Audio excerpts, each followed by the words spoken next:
Gagastos ka ng approximately 1,000 pesos para sa similyang pangkasta. Ang artificial insemination ay ang makabagong paraan ng pagpapadami ng baboy. Ang kabuang halaga ng magagastos sa isang cycle ng inahin ay tinatayang 11,800 pesos. At kung ito'y manganganak ng 10 biik, ang cost of production ng isang biik ay nagkakahalaga ng 1,180 pesos. Ang sunod naman na aalamin natin ay ang gastos ng mga biik hanggang sa sila ay mabenta. Ang mga biik na sumususo ay kailangan pa rin pakainin ng early wean immunobooster upang mapunan ang nutritional gap at maabot nito ang genetic potential. Makakaubos ang mga biik ng 1 to 1.5 kg ng pakain hanggang sa isang linggo matapos silang iwalay at ang gastos dito ay nasa 100 to 150 pesos. Siyempre, kakailanganin din ng tamang medication sa 5 to 30 days na mga biik. Ang kabuang halaga sa medication ng mga biik sa panahon na ito ay umaabot sa 180 pesos.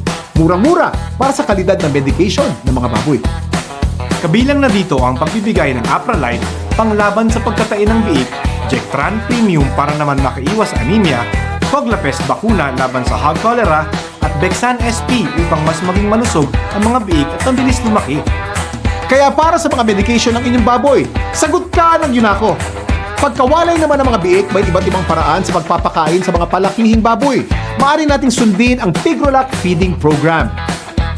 At pwede rin naman tayong sumunod sa karaniwang practice ng karamihang magbababoy kung saan nagtatalaga na lamang sila ng eksaktong bilang ng sako na ipapakain sa mga palakihing baboy. Halimbawa, kada isang baboy na bagong walay ay bibigyan ng isang sako ng Early Wean Superstart, isang sako ng Pigrolac Premium Hog Starter, 1.5 sako ng Pigrolac Premium Hog Grower, at isang sako ng Pigrolac Premium Hog Finisher hanggang sa sila ay maibenta. Kung susundan ng ganitong practice ay gagastos ka ng kulang-kulang 6,000 pesos para sa pagkain.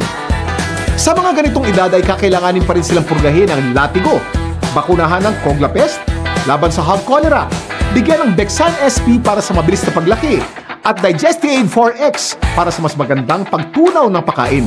Ang halaga ng lahat ng ito ay approximately 80 pesos.